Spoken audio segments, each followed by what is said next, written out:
On this episode of China Unscripted, Wall Street is about to have a very rough time in China, but most CEOs refuse to see it coming. Welcome to China Unscripted. I'm Chris Chappell. I'm Shelley Zhang. And I'm Matt Ganesha. Joining us today is Mary Kissel. She was the former senior advisor to U.S. Secretary of State Mike Pompeo, and she's now an EVP and senior policy advisor at Stephens Inc., a financial services company. Thank you so much for joining us today. Thanks for having me. So I'm really excited to have you on because this is a very interesting time, especially for us in New York. There has been a bunch of revelations about how deep Chinese influence operations have gotten in our humble little state. And you're an expert on this. So why don't you give us an idea of what are the CCP's influence operations? Are they just like what every country does? Is there something unique about them? Well, first of all, I think it's important to start with the idea that the United Front operations of the CCP are an integral part of the Chinese Communist Party's foreign policy. It's essentially an arm of their foreign policy. It's a formalized setup operation, not only to propagandize for the party, but also to find, for better use of the word, useful idiots, right? Who they can cultivate and who can serve as mouthpieces for them. That's something called elite capture. It's known as in China as a magic weapon, one of the magic weapons of the party. And there's a New Zealand scholar, Anne-Marie Brady, who has written at length about this. Peter Mattis is somebody else who I'd commend to your audience if you want to get more in depth. But essentially, these operations are global. They involve gray zone operations. So this isn't really spy v spy as we were used to in the Soviet days. These are things that are sometimes perfectly legal in our democracy. For instance, friendship organizations between cities, the idea of business chambers or sponsored trips to China. When I was at the State Department, we uncovered a program that former Secretary of State Hillary Clinton had signed off on that was essentially a partnership with the United Front organizations in China that sent congressional staffers and their spouses to China on the Chinese dime, essentially to go eat noodles in Shanghai and be propagandized. And when we got rid of it, of course, Congress erupted. They were very upset. They really liked the free trips. So you can see, right, how attractive some of these programs are. And last thing I'll say, when I say that they're global, I really mean that they're global. These operations first really came to light in a meaningful way when Miss Brady in New Zealand started writing about them years ago, and then Australia uncovered many of them. But China's a big country, and it's a totalitarian regime. They got a lot of people to throw at this stuff, so you can be fairly confident that this isn't just happening in New York City, where there's a large Chinese American population, or L.A. in Orange County, where there are also large Chinese and Taiwanese American populations. It's happening in small towns across America, all the way down to the PTA level, where the party is trying to identify future political leaders, future business leaders, people of influence who they can cultivate to speak on behalf of the party. Yeah, I think that's what's really scary about this. The whole thing got a lot more attention in the U.S., I feel, when the discovery of the secret Chinese police stations came to life, because that was especially after the spy balloon thing, that was such an aggressive thing. But yeah, what people don't realize is, like as you say, even on the PTA level, they're scoping out all levels of society to find, as you say, these useful idiots in the hopes that someday they will be in a position where they can be very useful to the Chinese Communist Party. Well, on the police stations, let's talk very briefly about that, because it's not illegal for someone, working in a United Front capacity to approach, say, someone living in Flushing, Queens, and say, you know what, you really need to go home to China. Now, what is illegal if they threaten them and they say, if you don't do this, I'm going to inflict bodily harm on you or your family back in the mainland. So you better get on the airplane. But if the individual willingly gets on the airplane, doesn't report it, what are U.S. authorities supposed to do? Very little, right? A law hasn't been broken necessarily.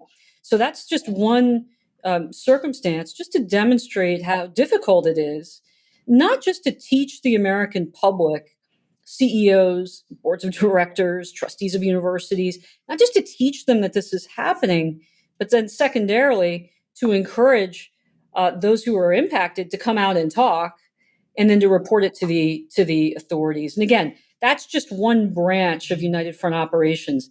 The more meaningful stuff, it's not really spying. It's more like softening us up to accept Chinese policy and to kind of tilt the scales on the side of Beijing.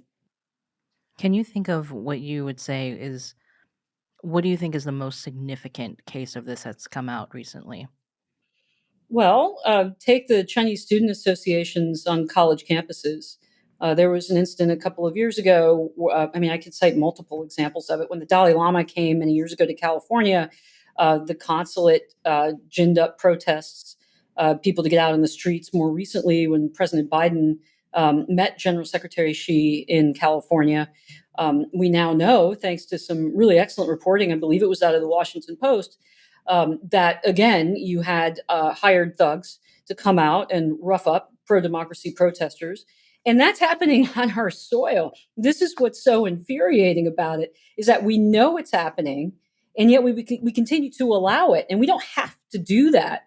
Remember a couple of years ago, during the Trump years, when I was at State, my boss, Secretary Pompeo, shut down the Chinese consulate in Houston because of the activities that they were engaging in.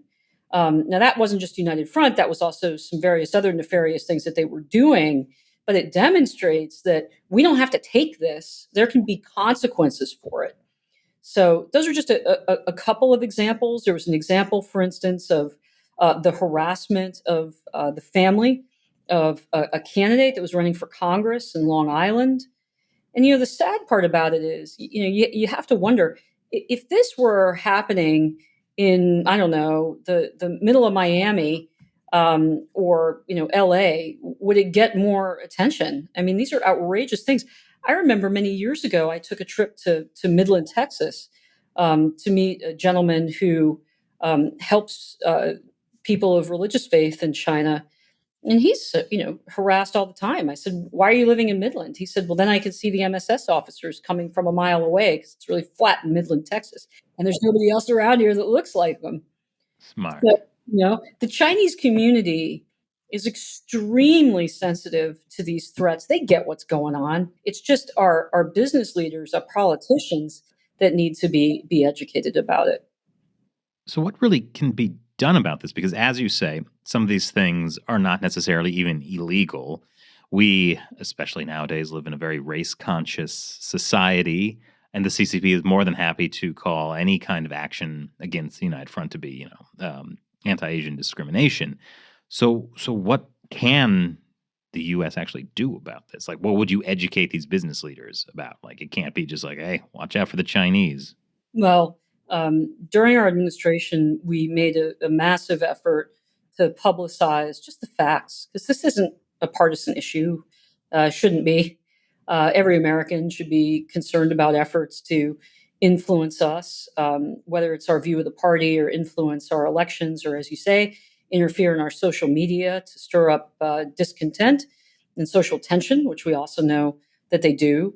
But the secretary made a series of speeches, one to the National Governors Association, which was the first time that a major cabinet official ever talked about these influence operations. Interesting, it was the Secretary of State and not the FBI chief, although he started talking about it after Secretary Pompeo came out and talked about it. He did a speech to state legislators in Wisconsin, talking about efforts to cultivate on the state level. And then he went to Georgia Tech, and he talked about influence operations on college campuses, efforts to really impede free speech there.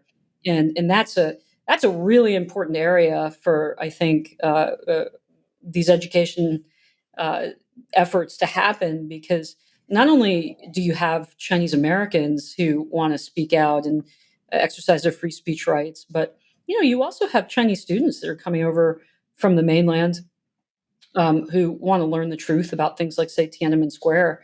And I was friendly with a former professor at Harvard. She taught a class on Tiananmen. She said students would come up to her and say, "I really want to take your class, but you can't put my name anywhere. I have to audit it. I have to stand in the back. Nobody can photograph me or video me." And they were terrified. And they're terrified in the middle of Massachusetts. I mean, it's outrageous. So what do? You have to raise the alarm. You have to educate. You have to make clear this isn't anything directed against the Chinese people or our wonderful Chinese American community. And then you take logical action. You stop the US government from partnering with the United Front. You make very clear that's not going to happen anymore across all of the agencies. You go to business chambers, like, say, the US Chamber of Commerce to start, and you have these CEOs sit down and listen and educate them on what's going on. And then you go to the press corps, which is a fundamental part of our democratic process, and you say, "Why aren't you guys investigating this stuff?" You hold hearings in Congress. I mean, there's a number of things that we can do. We can enact consequences on the Chinese government for this stuff going on. I mean, maybe we should have closed the consulate in San Francisco. The ugly truth of it is that the U.S. State Department doesn't want to do that, because if they do it, they're going to get a consulate in Guangzhou shut down or the consulate in Hong Kong shut down. To which I'd say, who cares? It's not like your diplomats can roam around mainland China or Hong Kong without being closely surveilled, followed, and harassed. So are they really doing that job? No, they're not. So I think we need to be more forward leaning in our foreign policy, recognize what this is, and then take a series of actions to contain it and ultimately eliminate it.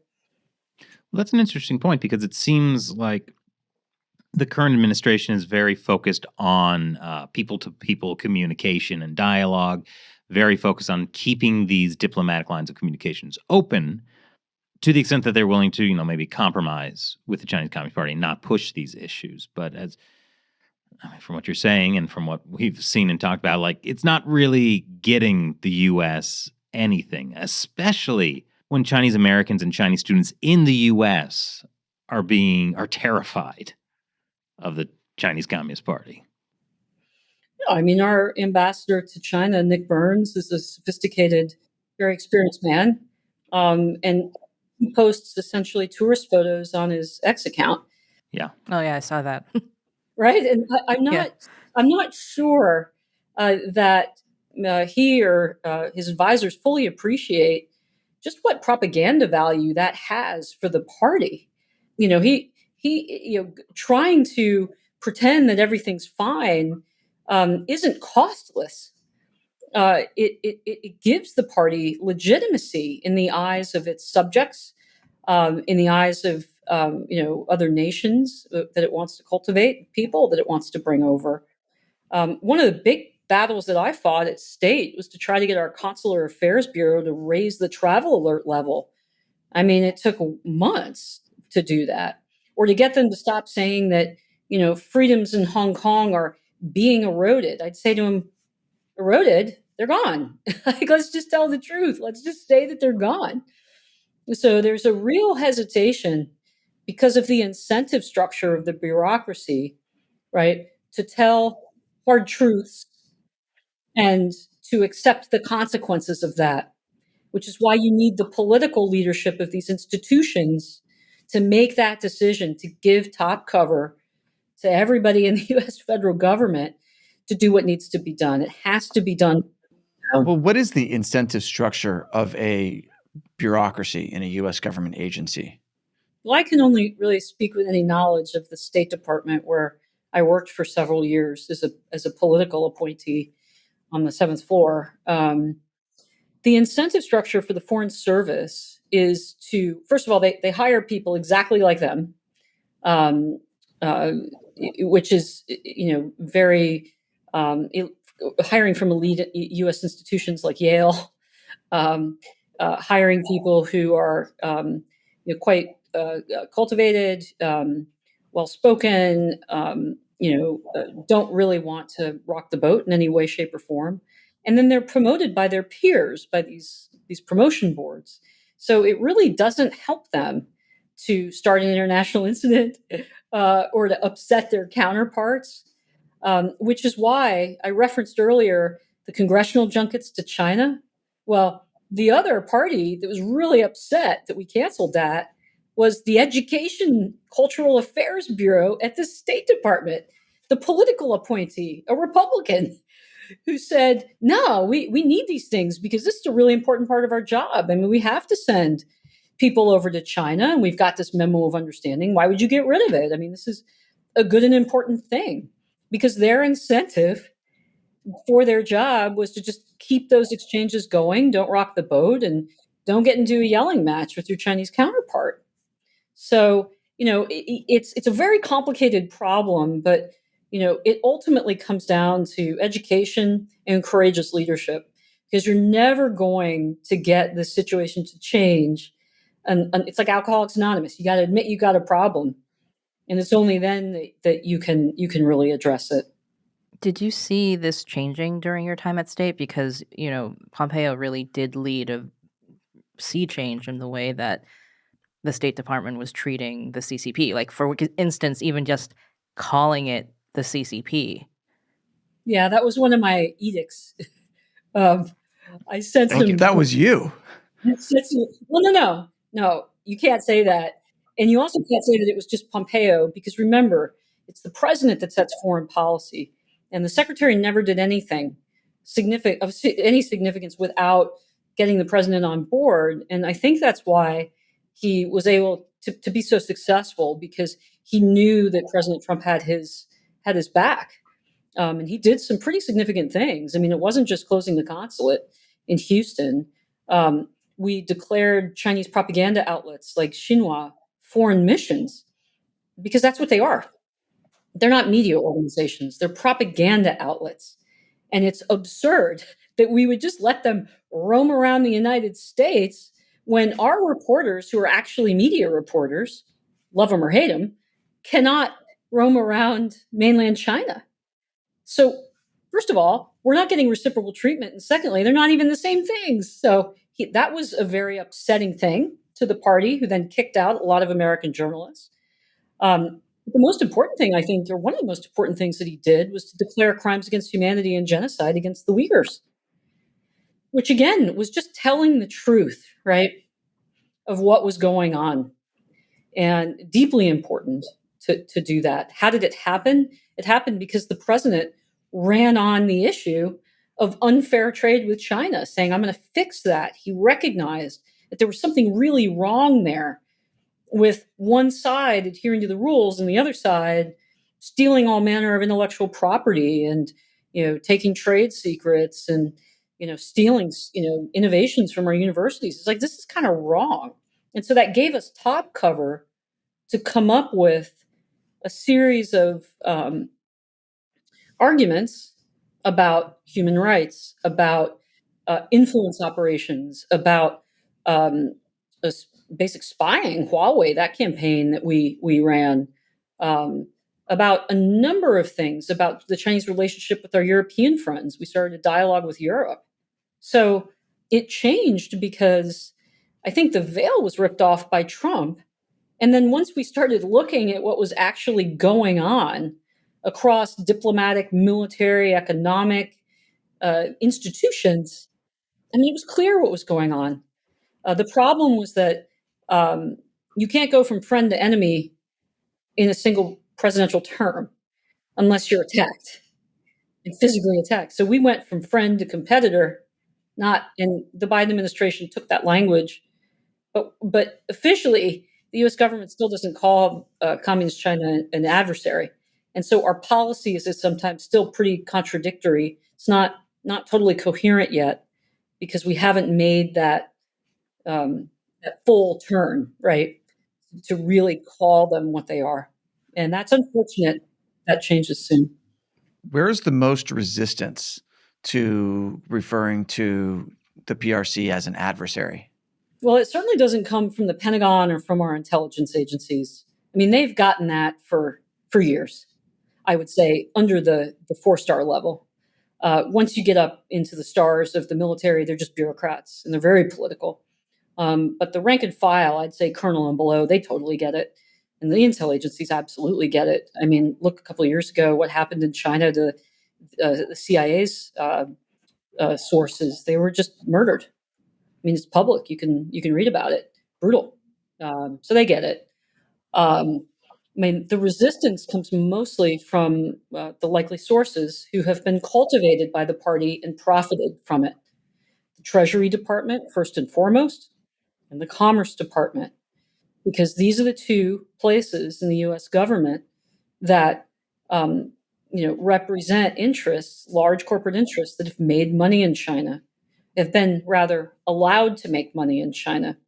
And it's no coincidence that some of the biggest backers of the CCP in the United States are people like Steve Schwartzman, Jamie Dimon, the former head of Goldman, Hank Paulson, and John Thornton. Goldman's very close to the Communist Party because they're the ones that profit from it. And it's a problem. And it's a problem because the Chinese know that that's the weak point in our system, and the United Front operations exploit that. Well, I think what's very important about that is, as you mentioned, the subnational influence, because you talked about how a bunch of these people get promoted from Yale. How much money is Yale getting from China? They know they don't start in the Commerce Department. They start at the sources where the people who end up in the Commerce Department come. Well, that's true. But I mean, I remember battles that we had, for instance, about designating individuals in China who were doing some very bad things. It was actually one of my first Situation Room meetings. And this designation had been in the works for like a year before I got there. And all the agencies were represented around the table. And we got to, and everybody's nodding their head. Yes, yes, yes, yes, yes. We need to do this. Yep, really bad guy. Got to do it. Yep, yep, yep. I said yes for the State Department. And then we got to Treasury, and the Treasury rep said, well, we don't have the resources to translate this designation into Mandarin, so we can't proceed. We're not going to do it. So State Department essentially had battles with Treasury under the Trump administration over this. That happens under every administration. The Treasury Department and state often have different objectives because of the incentive structures of those bureaucracies and who their clients are, right? That's a natural tension. That's always there. Well, I think what was very interesting about what happened under Pompeo and Trump is that there's we've been talking about all of these bureaucracies that have incentives to keep the status quo. But what also came out is there were so many people in the government who were just chomping at the bit to actually do something about the Chinese Communist Party. I mean, I remember even Chuck Schumer saying he'd like to give Trump a pat on the back for the tariffs and the trade war. So it seems like there is still a lot of people left and right in the U.S. government who see the problem and want to do something about it. They're just often stymied.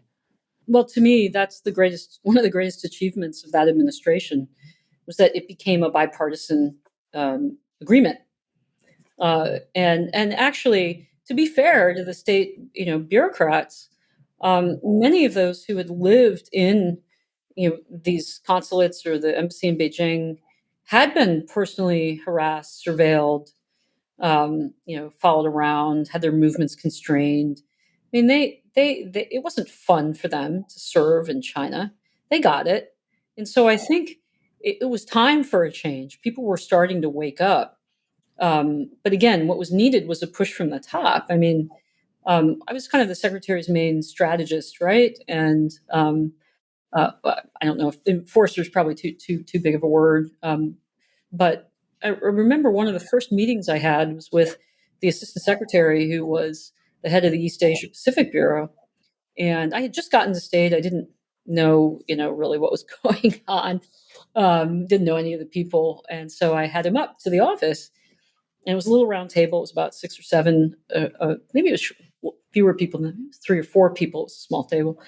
And I said to him, can you describe, what you're doing on China to me so that I can, you kind of understand the landscape, for the secretary. And he pulled out this diagram that was like a big circle. And he said, these are all the areas where we cooperate with China. And we think that, that we can really, advance, cooperation and dialogue. And I said to him, I said, this is the Obama administration's policy. What are you doing?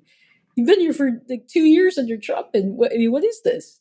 It's a nonsense. I'm not doing that. We're not doing that. And he was just like, you could see his eyes. He was like, well, what do you mean? And I said, well, you're supposed to serve the president. This isn't our policy.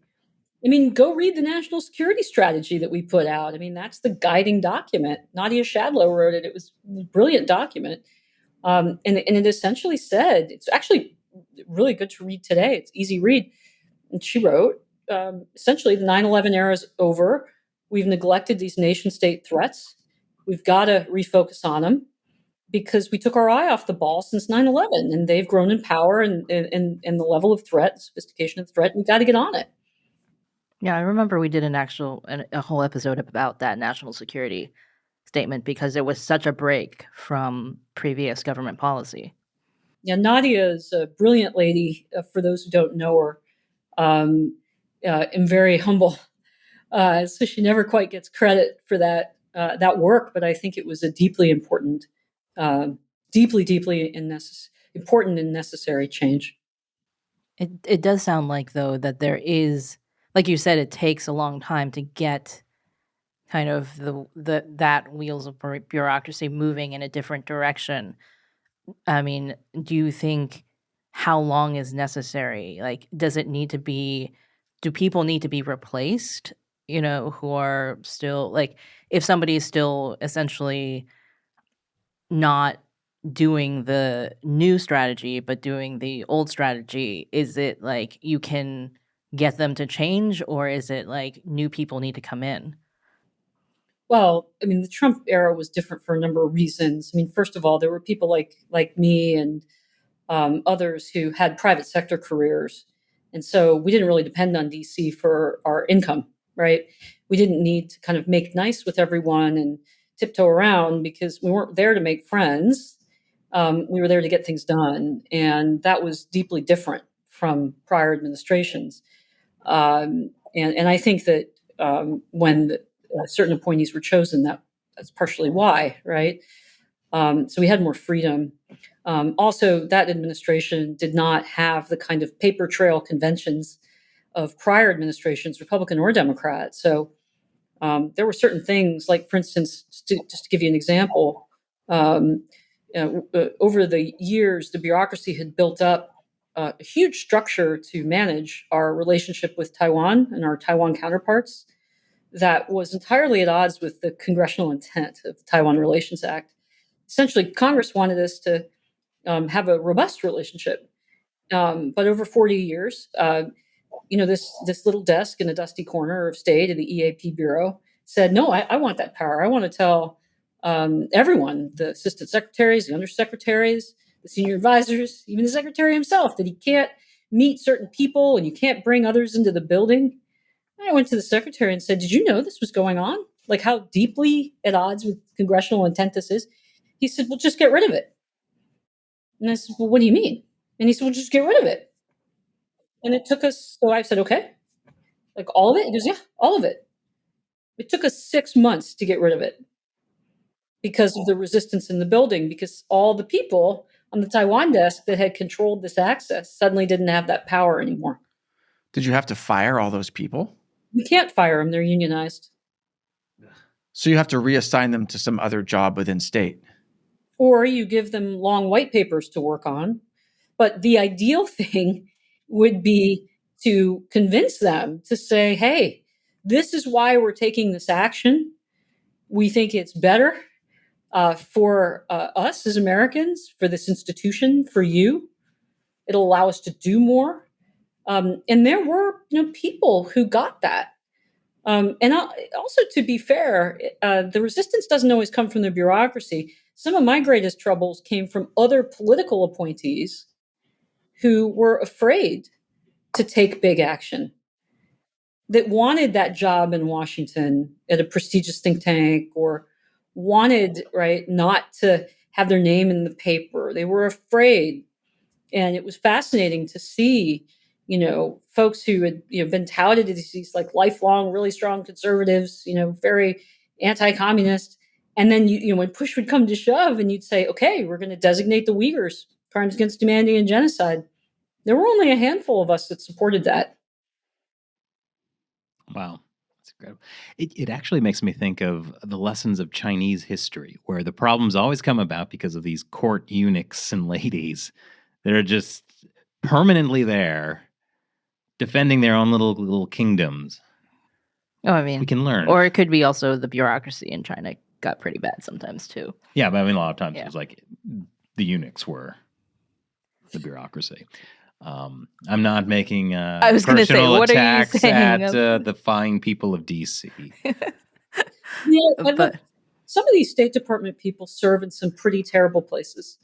Like we went to some folks in like Belarus who were doing tough things. The people who were dealing in certain parts of Africa, not living in great circumstances. Serving in China is not fun.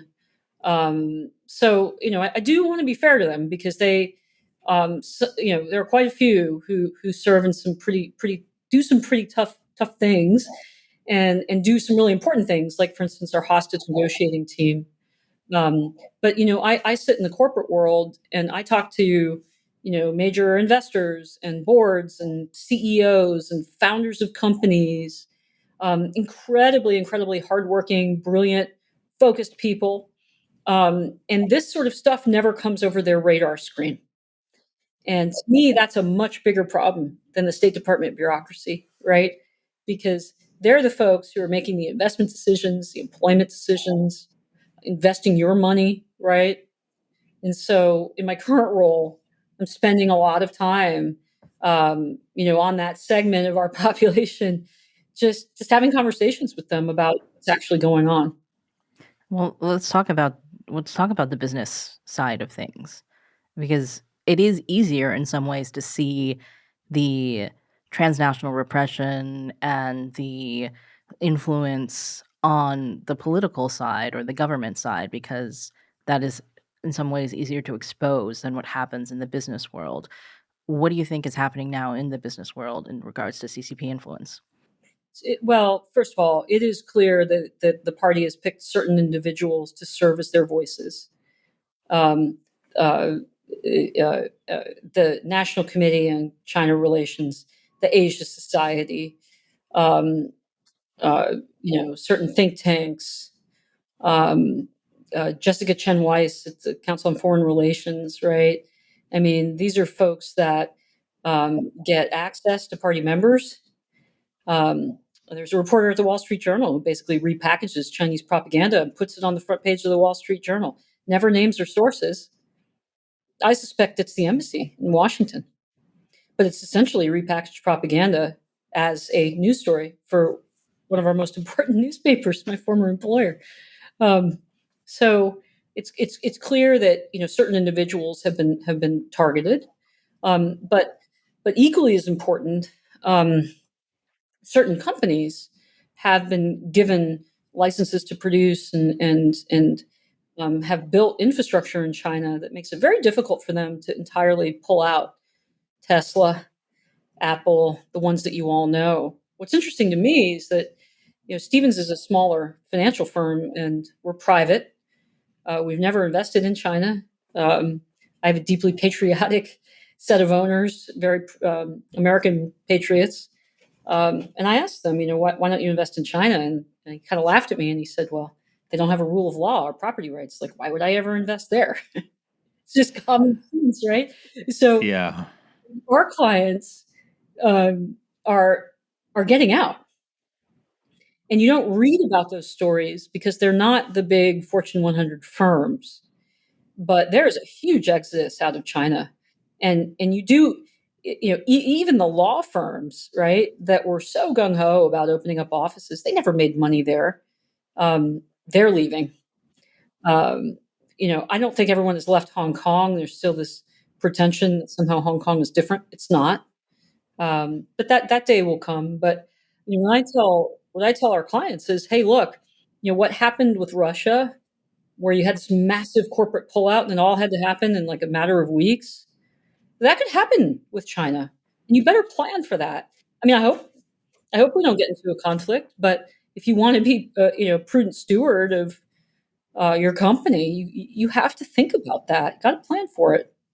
What are the consequences of pulling out of China? Like, do you get like if you're one of your clients, so you're like a mid-size company, you're not a Fortune 100, but you decide you're going to pull everything out. You've got maybe physical resources. You've got staff who some of them are American, some of them might be local Chinese, and you want to get like, are you going to face punishment? Is the CCP going to try to nationalize your stuff that's still in China? Like, you lose everything?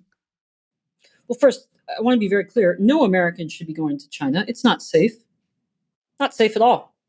And I talk to a lot of people who say, well, I'm just a mid-level guy. They don't care about me. Who am I? No, wrong. The minute that you land at the airport, they are taking a record of you, your face, your gait, your weight, your phone, everything. It's a totalitarian state. And like, let's just take one example. Let's say you have another spy balloon fly over the United States, and the head of Shanghai says, go get an American. Go get 10 Americans. He just grab you. I have no idea why anybody would go to China right now. I think it's crazy. So anyway, but no, what are the consequences? Well, many companies don't say they're pulling out. They do it gradually. They do it very gradually, and it's very expensive and time-consuming to change a supply chain. So if you're making some sort of electrical product or some complicated widget, you can't really do that immediately. You can't, and it's not easy to say, well, we'll just move to Vietnam. I mean, that's not easy either. So um, it's a tough ask for many companies, and many companies, rightly so, say, hey, I spent 25 years cultivating this workforce in China. I like these people. In fact, I love these people. They're part of our corporate family. We don't want to abandon them. We've given them really good incomes. We've given them the means to educate their kids. I mean, there's a personal connection there. So it's a tough decision for many companies. I get very frustrated when I flip on the TV and you see folks saying we should decouple tomorrow. We don't have any idea of how business actually operates. You just can't do that in many circumstances. You can if you're an investor. You can sell the asset if there's a buyer on the other side. But if you're manufacturing things, much harder. So, how did the Uyghur Forced Labor Prevention Act work? Because that required a lot of U.S. companies that had actual assets and manufacturing supply chains in China to determine if there's slave labor in their supply chain, particularly with Xinjiang cotton. And that was very difficult. And I know just recently, China sanctioned the company that owns like Tommy Hilfiger for not buying cotton from Xinjiang because they have to comply to U.S. law. And now they're under sanctions from Chinese crazy law. Like that seems to be a case where they had a very sudden impetus to get out and they had to move quick. Good. What I say to a lot of folks is, you know what? You may not be as big of a company. Your margins may decline. But are you going to look like a genius in 5 years when there's this massive pullout and you're prepared? Or do you want to risk it? I mean, I don't have the answer for every company or every investor. They've got to make their own decisions. But what we can do is equip them to understand the nature of the regime, understand that the risk environment is only going to get more complicated. And just to go back to the point of our discussion today, that the information that they're getting from the Chinese side or from their Chinese friends that they've been sent to them by the party, should be taken with a big grain of salt because of these United Front operations that are, extensive, very extensive. When you talk to people in the business world about these influence operations, these United Front operations, is it kind of like, oh, okay, this now makes sense, or is it kind of disbelief? What's the reaction? Depends. I mean, you'd be surprised at how many different sorts of companies are exposed to the Chinese market. It could be selling chicken feet from Iowa, or electronics manufacturers in Michigan, Corning glass in New York. Wendell Weeks is the CEO is, deeply embedded in China. I mean, he was one of the few CEOs that went to the Beijing summit. I mean, he's probably got folks crawling all over him. I like Wendell, but he's in a tough spot now. I think he needs to get out. But the reactions really vary. I had a dinner with a billionaire a couple of years ago, and he thought I was a kook. He essentially said, "You're paranoid. They're not out to get me. Everything will just be fine. It's just Trump. That was the problem. It'll all get better." I mean, look at the behavior. It hasn't gotten better, and it won't get better, because all you have to do is look at the trajectory of the activities and to look at what they say to their own people. And again, at some point, these operations and the extent of them are going to get exposed, and everyone will be very surprised. What advice would you give Elon Musk, or have you actually talked with him? Oh no, I haven't talked with him. I'd love to talk with him. Well, one of his businesses is deeply reliant on manufacturing in China. I can't speak for him. I don't know what he's thinking. I would presume that he doesn't love the idea of being dependent on such a unpredictable regime with so few rights. I don't know. I don't know how he's going to handle this going forward.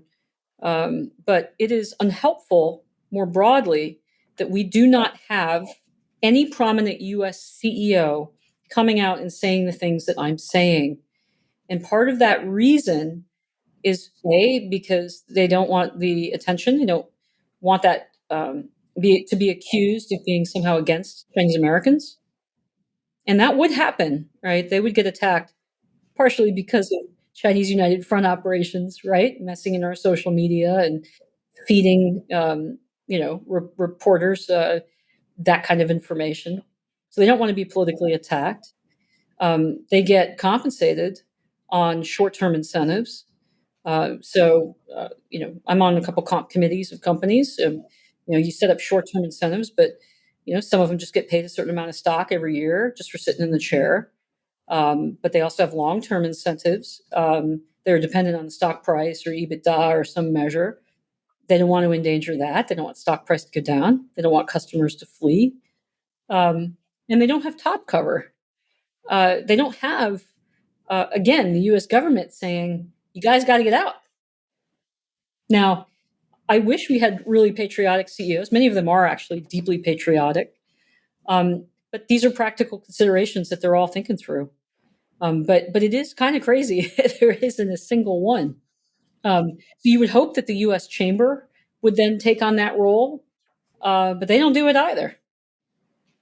They don't do it either. And it would be great to have Suzanne, who I've met several times, very nice lady, have her on your show and ask her, why is that?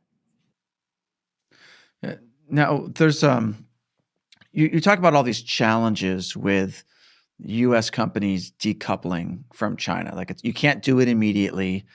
If it even happens, it's a long-term process. But I've also heard you talk about in interviews on other shows that China is actively decoupling from the U.S. So what's happening there? Yeah, that's right. Well, part of the whole idea of the Belt and Road was to create an alternate economic bloc so that China didn't have to be dependent on what it considers its enemy, which is us. There's also the dual circulation policy, which is official policy of China, which essentially says we're going to build up our domestic industries while luring the foreigners in to teach us how to build up our industries. And once our industries can be independent, we'll kick all these people out. But that's official policy. Now, where are we in that cycle now? Well, one of the things that they can't produce themselves is energy. They're deeply energy reliant. So they need shipments of Australian energy and Saudi, for instance, or Iran, very important supplier, Russia. So again, they can decouple from us on low-end things like clothing or higher end manufacturing like cars. They produce serviceable electric vehicles and cars, but they need energy to run their economy, and that is a very weak point. And that's why I think you see that no limits partnership with Russia and the massive economic deal they did with Tehran just in these last years is to ensure that that supply comes from friendly places and not from us. Right. Well, they can get oil from Iran and Russia, and they can probably get refined uranium for their nuclear plants from Russia as well. Yeah, this is something else that they really don't want us to talk about, which is the significant military buildup, right? We don't have access to their nuclear facilities. It was something that we tried to get during the Trump era to no avail. But if you think about it, I mean, million-man army, world's largest navy, third largest air force, biological chemical weapons programs, daily cyber attacks. They attack our satellites daily. They cut our Pacific cables. Done that several times. You need to add it all up. This is the sort of stuff we need to be talking about. Asymmetric capabilities to take down our aircraft carriers. I mean, it's a really long list, and that's what I tell clients. Actually, you don't just witness the kind of military they're building. What its purpose is. It's not to defend China. It's to subjugate us. Look at how they've used it as they've built it. They've become more aggressive toward their people and others. And then look at what they say they're going to do in the future. And the United Front activities, again, just to pull us back to the topic, one of the main points is to prevent us from talking about this stuff. They don't want us talking about it. They want us talking about win-win trade, right? Just forget the human rights stuff, forget the military buildup, just focus us on these dialogues and this economic relationship, and just forget all the other things. That's something that we really need to fight. Yeah, I'm thinking of all of the experts who said, "Oh, it's a great thing if we move all of our manufacturing to China." And then as, small town America was like getting completely gutted, the experts were like, "Look at how much GDP is going up. This is great." Yeah, it's true, and it's a big factor, I think, in Trump's election. I think we're going to look back on this period and ask, where did our common sense go? Forget the name China. When did it ever make sense to base all of your manufacturing in a single place? And then in a place that has no independent boards or property protections, or where you have board members who are party members shoved on you, and you have to include them in decision making. When did that ever make sense? That was insane. A long time ago, James Mann wrote a book called The China Fantasy, where he asked all these questions. And I thought that you go back and you read it now and you just think, wow, that was really, really That was like 20 prescient. years ago, I think. Yeah. Yeah. So, there were folks out there who got it a long time ago, and we've got to give them credit. That bell was being, rung. A few weeks ago, Chris, this was when you were out at the martial arts competition. We had Matt Turpin on our show, and he was talking about how, and I hadn't quite heard it put this way before, but he was talking about how, having been in both commerce and like the National Security Council, he was talking about how he felt that essentially what had happened with this whole like push towards moving manufacturing to China, like helping Chinese economy, is that the government policy of the Commerce Department, the Treasury Department, was to help China's economy. Like that was their mandate for like over 20 years. And I hadn't heard it put like that before, but yes, it makes a lot of sense. Yeah, and look, it did have a positive impact. I mean, we did get cheaper stuff. We can't ignore that. That did happen. However, everything is a risk and return, right? And I think what we're realizing is that the downside of that policy, the impact on American workers, the increased threat to our national security by enriching a totalitarian, paranoid regime like this should have been recognized much earlier. But remember, just prior to 9/11, what was the big threat that the US government was going to focus on? It was China. Remember? when the Chinese downed one of our spy planes over Hainan Island, and then they pulled everybody out and beat them up a little bit, and kept them for, I don't know, more than a week. I think maybe it was even a couple of weeks before George W. could get them out. Had 9/11 never happened, we might have figured this out more than 20 years ago. Oh yeah, I think I've definitely said that. Well, oops. So we're in this place now where the U.S. is not really on board yet with pulling out, although some companies are. The CCP already is starting to do its own type of decoupling in some ways. But at the same time, the Chinese economy is not doing well. They're beset by crises on all fronts, whether it's real estate, banking and debt, unemployment, and energy crises, water crises. The CCP still is reliant heavily on foreign direct investment. So how can they decouple without completely losing everything from an already tight spot? We should say a couple of things in no particular order. The first is that we are really bad at predicting significant political change in closed regimes. We missed the Arab Spring. We didn't predict the Iranian freedom movement, not once but twice, the movement in Cuba, the fall of the Soviet Union. Whoops, surprise, right? So we could wake up tomorrow and Xi Jinping could be gone. I mean, that is entirely possible. We have no insight into what's going on in the Chinese leadership. So we always have to say that. Secondly, but let's assume that they do stay in power. One of the things that you're raising is, from our point of view, how can you stay in power with people suffering to this extent? And that is a slight case of something I call strategic narcissism. We assume that their values are our values, but it's not. They don't value human life. It doesn't matter. I mean, look at the North Korean regime and how many decades it survived with an impoverished, oppressed people. That's part of the reason why the PLA has been built up and the internal security services are larger than the PLA. It's to prevent people, to scare them into submission. One of my pet peeves is this ridiculous argument that there's some sort of tacit bargain, right? Implicit bargain between the government and the people. And if they better the Chinese people's lives, then, the people willingly give up, their aspirations. That's nonsense. There's no bargain.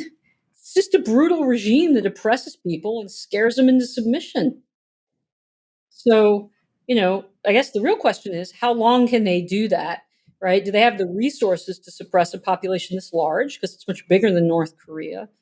And do they have the resources to keep going, right? Can they get their supplies from Russia and Iran? I don't know, but one of the challenges that, freedom-loving people in China have, and there are a lot of them, is that unlike places like, say, Iran, that has a very, where you have many kind of educated people and you've got kind of a regime in waiting, and you have, institutions outside of the country that can kind of come in should that country ever become free again. You don't really have that in China. There's no coherent kind of government in waiting.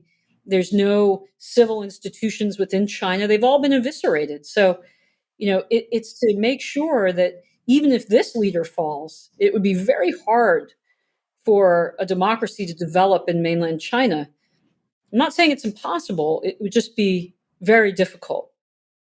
So it's, it's sad, right? Because the Chinese people are so wonderful, and they share many characteristics in common with Americans. And imagine how much better off not just the region, but the world would be if you had a free China. It would transform our world. Right. I think my question, though, in terms of the foreign direct investment, because this is a key piece of it, right? Like, North Korea is a brutal regime, but they have been sustained to a large extent based on the direct investment of China and Russia. Well, and Sweden. Sweden and Switzerland and many European countries that do business with North Korea. With North Korea? Oh, I did not even know that. Oh, well, okay then. It has an embassy in Pyongyang. I mean, I think we should open up an embassy there. Well, I mean, what good would it do to have a U.S. embassy in North Korea? We have a better sense of what's going on. We can cultivate contacts. We can start to better understand what's the problems are in their economy. And so rather than just have a stick, you have a carrot and a stick. Remember, that was Trump's approach, right? He wanted a beautiful future for North Korea, saying, hey, we're not trying to upend you. We want your people to have a better future. And we can all stop threatening each other. But you've got to stop doing certain things in order to gain these rewards. I mean, a lot of people criticize Trump as, this guy who loves dictators because he met with Kim Jong-un. You're saying that there's a different strategic reason behind it than just him loving dictators? I have this conversation a lot about Trump's Russia policy and his China policy. And what I always say is, you got to look at what we did. And I know this is a podcast about China, so I'll be brief. But, we killed 300 Russians on the banks of the Euphrates River. Nobody talks about that.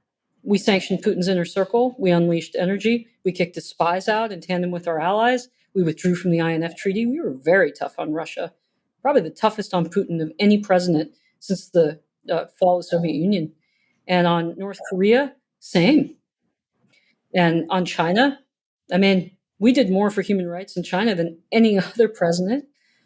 And we were very tough on them, and we didn't have random dialogues. We came to the table to get fair and reciprocal treatment. And then to start stopping them from doing malign things where we could. But again, I want to focus on China because it's the China Uncensored podcast. I think one of the mistakes that we make is we think of the U.S.-China relationship as the only thing, and it's not. It's not how the world works. China is building alliances with Russia, Iran, North Korea, Pakistan, countries in the middle like Saudi Arabia, Turkey, countries in our hemisphere, Cuba, Colombia, Brazil. This is a multifaceted threat. And the United Front operations, just again, to go back to the subject, a lot of the point of them is to prevent us from seeing that or thinking that it's adversarial to our interests or to stop us from taking action, as we saw at the recent New York mayor case, right, where you had a top aide who was placed in not the mayor, two governors' offices. It's a different sort of threat than the Soviet Union was. We've got to recognize that, and we've got to talk about it.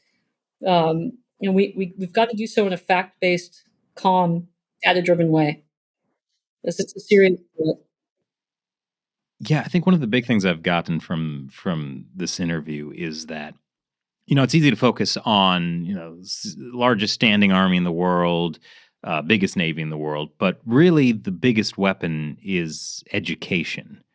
How the United Front is teaching Americans to think a certain way. And one thing you have brought up consistently through this podcast is the need for us to educate Americans about the truth.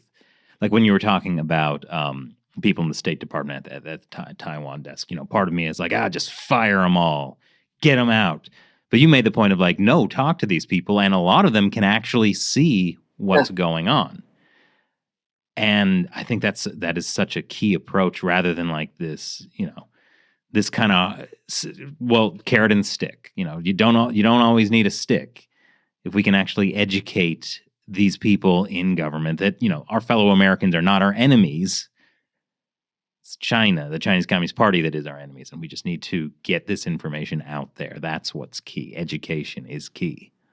Well, and the media plays a big role in that, right?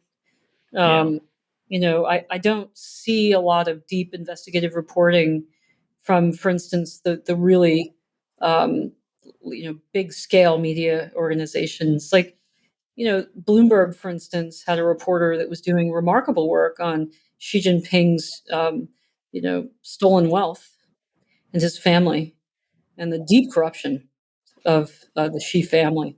and Bloomberg stopped it. Right, he wanted to sell terminals in China. The New York Times has some fabulous reporters. One of whom used to be my intern, Paul Mosier, who's in Taiwan now, who does an amazing job talking about kind of the surveillance state in China. He does great work. But we just need so much more. Kate O'Keefe, who's now at Bloomberg, I don't know how long she'll be able to do this kind of stuff, but she's done some incredible work.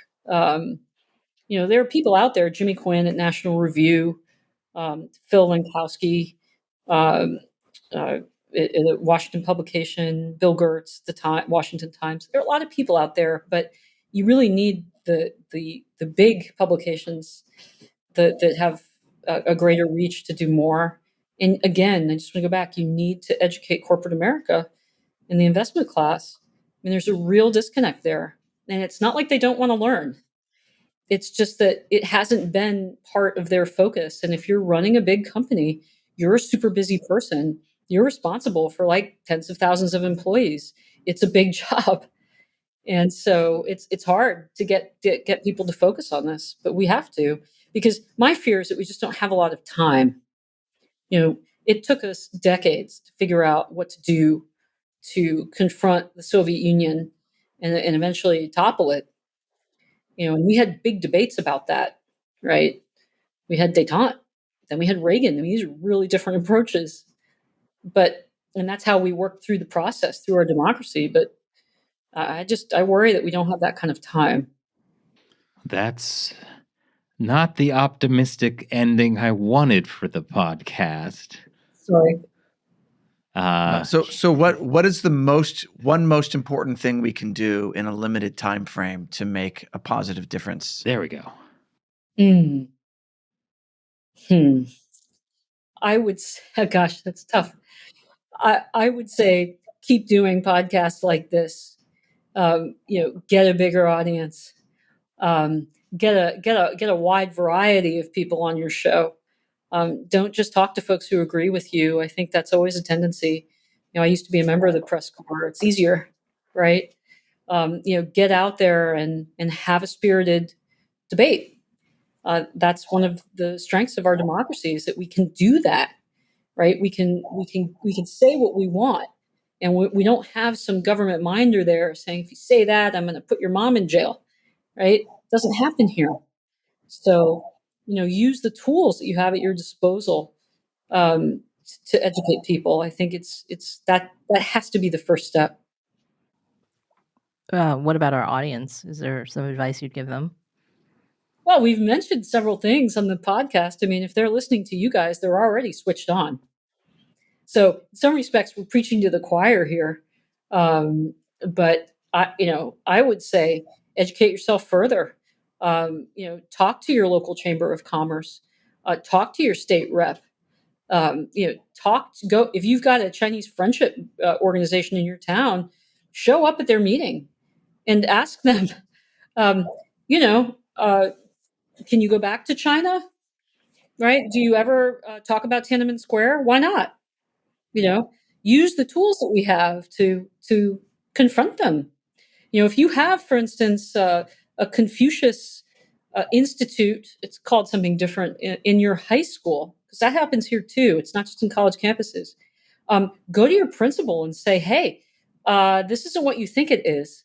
And by the way, we don't need to import mainlanders into the United States. We have plenty of Chinese Americans or just other random Americans who speak perfect Mandarin.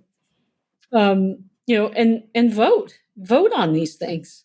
When you're going to the ballot box for your state rep or your U.S. senator or for president, everybody votes on different things. But maybe this should be one of those things that you keep an eye on and vote accordingly.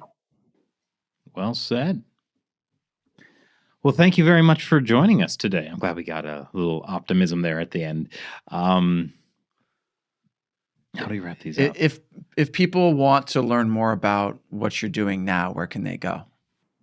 Well, they can send me a note at Stevens, or I'm also at the Hudson Institute and available there. There's a China Center at Hudson. I'm not formally a part of that. I'm with Hudson proper. But the China Center is run by Miles Yu, a Naval Academy professor. who does also a wonderful podcast. Although I don't want to take anything away from yours, I'm so glad you all are doing this. But there are just, again, one of the benefits of our great republic is that we have these information sources available to us. So, listen to your podcast, find other podcasts, go read some of the books that we've cited. I named a number of reporters during this podcast. Follow their work. You can get educated on this stuff, and you can use that in your community to educate other people. Do it. Well, thank you very much. It's been a great time having you on. Thanks for inviting me. Yeah, I would say I learned a valuable lesson from this podcast. Stop smirking. I'm being serious. Okay. I am being serious. This isn't going to be off the rail. Okay, I was just prepared for the punchline. No, okay. There is no punchline.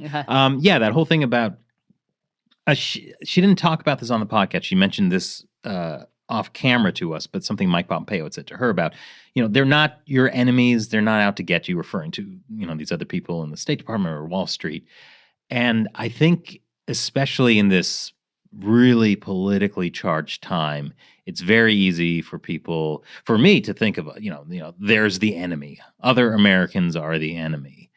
And yeah, the lesson just that they aren't. They might have a different perspective from you. You might not understand where they're coming from, but, through dialogue and, learning about each other, you can actually break through these barriers and realize we are all on the same side, especially vis-a-vis the Chinese Communist Party. So what you're saying is the real enemy is without, not within. Oh. Well, except for the United Front, who is within. There's that. There is that.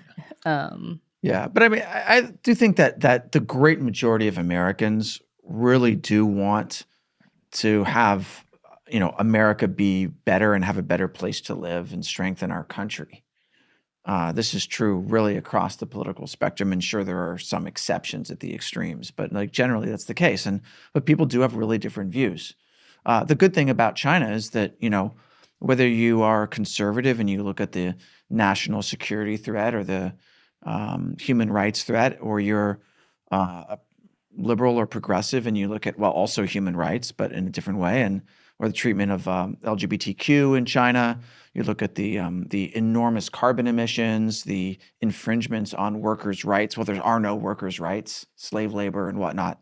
Like, we can all come together, right? It's really just about having these conversations. And it's like, okay, well, we recognize that there's a problem no matter where you are in the political spectrum. And now what do we do? How do we all work together to solve these problems? Should we all hold hands now and sing Kumbaya? Shelley, I'm sick of you trying to derail everything. Matt and I are putting our hearts open. Yeah. Well, I've been secretly part of the United Front all along. I have made that joke all the time. Is that why you refuse to say dirty reds? I'm here to split the China Unscripted podcast. Yeah, that is my main mission to come. Hey, Shelley. I should have realized that in every single podcast, you have literally come between us. That's true. It's true. Hey, Shelley, can you go back to China? What do you think about Tiananmen Square? I'm using what I learned from the podcasts. I cannot go back to China. What's Tiananmen Square? Yeah, that is it. United Front. Nailed her. Yeah. Well, the only people that we unfortunately can't hold hands with and sing Kumbaya with is these Fortune 500 and 100 CEOs, because a lot of them really still are. They're so blinded by it, and this reminds me of this. About 15 years ago, there was a friend of mine who worked for a large Wall Street firm, and he suggested that because of my knowledge on China, I could potentially get an advisory position. And I did an interview with like 3 of these like top people in this firm, and I won't say which one it was. And I told them about the political situation. I told them about the risks for setting up too much manufacturing there, and the lack of the rule of law and how that was going to become a problem later down the line. And I had this meeting with them for maybe like 30, 40 minutes. And they just laughed me out of the room by the end. Really? Like I felt actually really humiliated because I was so sure going into it that I was like, I actually wanted to help them. Like I genuinely thought that my helping them see all these risks of the China business and what are some of the ways in which they could reduce their risk. I thought that was going to be, and they just so didn't want to hear it. I never tried anything like that again. So I at least I applaud Mary Kissel for trying to work with companies and convince them, because just like she mentioned, she had dinner with that billionaire who basically thought she was a kook, right? Like it's the same thing. You got to endure a lot of people laughing at you, even to tell them what you think is really the right thing. I will tell a positive story that I think I mentioned on a previous podcast. So I'll tell it briefly that I did something similar with the CEO of the parent corporation of the company I was working at the time, because this company was thinking of going into China. And so I talked to the CEO and I was like, this is not a good idea for many reasons, including the fact that you have to, if you go into China and you work with the Chinese government on any level, and this would have been on a regulatory pharmaceutical level, that there will need to be bribes. And, companies are going to get in trouble. I think at the time there was a major British pharmaceutical company who had gotten in trouble for bribery in China. And I was like, you won't be able to do business without this. And it is a huge risk and liability for the company. And, and mentioned all the human rights stuff as well. And, issues with the medical system in China. And how did the CEO respond to you? I mean, he listened to me, and the company ended up not going into China. Thanks to you. I don't think it's necessarily thanks to me, but I do think that it was important that I went and talked to him and said, there are a bunch of risks here. You should look at the risks and not just the rewards, which the company was enthusiastic because it was a marketing advertising agency, and they were going to go into China to service other American companies in China. So they thought this was a great opportunity because all these other American companies were in China, but the American companies were having problems working with Chinese marketing companies. So they wanted to work with an American marketing company. So they were like, oh, wow, this is like a great opportunity to expand our business in China. And it's funny because when I first sat down to talk to him, I was like, I want to talk about the expansion to China idea. And he thought I was going to ask for a job in China. He was like, are you interested in going? And I was like, that's not why I'm here. You know what's interesting about this? Because you were not like a top level, person in that company. No. You were just like you I was just a worker, like not right. a. But you managed to get a meeting with the CEO, and you managed He to. was doing like this thing where every year he would spend like a week in each of the. So he was the CEO not of my company, but of the parent holding company that was over my company. I see. So for 1 week a year, he would spend a week at each of the like subsidiary companies and just be working there and having meetings with our CEO and stuff. But he would also be like, hey, I'm here for a week. If you want to come talk to me, you can do it. So that's interesting because I'm thinking for people who are watching this and like, if you work at a company, and a lot of viewers do, maybe you have an opportunity to talk with your CEO or your leadership team and tell them about the kind of stuff that you know about China. And, you could ultimately potentially be very helpful to your company by helping convince them to do the right thing. So I applaud you for that, Shelley. Oh, I just wanted to give a positive example because I didn't want people to feel like they were necessarily going to get laughed out of the room just because those people were terrible to you. And in fairness, my thing was 15 years ago, and yours was probably what, like 5 years before COVID? No. Mine was also, this is probably like 2014, 2015. That was like 3 years ago. Yeah, I'm doing the math. 15 years ago, Matt? I don't think it was 15 years ago for you. It was long before China Uncensored. Then anyway. It was more than 15 years ago. Oh my gosh. Holy cow! Because Uh-oh, it he's was doing math. I'm doing math because I read so 10 years ago this month was when you two invited me to join you as field producer to cover the Hong Kong umbrella movement. Yeah, we landed on Halloween 2014. That's right. Uh, That was Wow. spooky. Yeah. it was. Wow. So Yeah. 10 years? Incredible. Five of which don't count because of COVID. Our real enemy is time. How true, Chris. How true. True.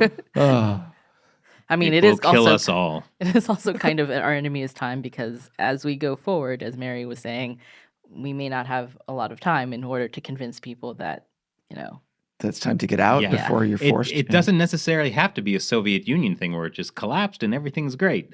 It could be, It also, is everything great?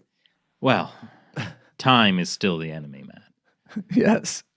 Well, in other words, that we all need to move forward as quickly as we can to.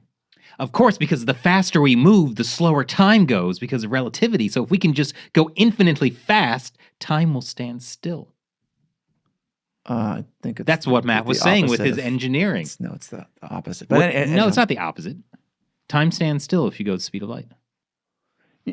Yeah, if you approach the speed of light, time for you might For- only feel like a couple hours, but the time on Earth that will have passed would be like 1,000 years. So when you return, What did I everything's say? over. Listen, Matt, I said if we all go the speed of light, if we all, that's true. That's true. if we all transcend, we can break free of time. Well, we are traveling at the speed of light relative to the speed of photons. What? This is New Age gobbledygook. Wait, Okay. seriously? Explain that to me.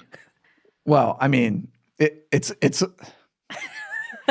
like this, okay? If a photon is moving at the speed of light, Okay. you see that as moving at the speed of light. But from its perspective, it would see itself standing still and us moving at the speed of light. Whoa. Except that there are quantum physics issues here where you can't actually be a photon or observe from the perspective of a photon for a lot of quantum physics reasons that is really not the purview of China Unscripted. Matt, how can light be both a particle and a wave at the same time? Yeah, explain that to me.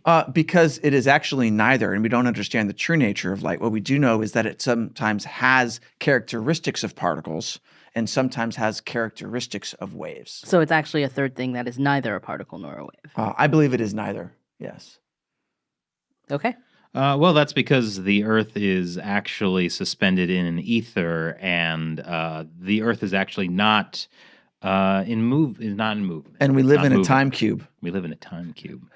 On the back of a giant turtle. Don't diss the time cube, but that was peak internet. I wonder if that's still even up anymore. Thank you for watching China Unscripted. Check out the time cube. It's a real thing. Seriously, it's wild. Once again, I'm Chris Chappell, I'm Shelley Zhang. And I'm Matt Ganeshta. and we'll see you from the speed of light. That's not how this works. I don't want to hear it.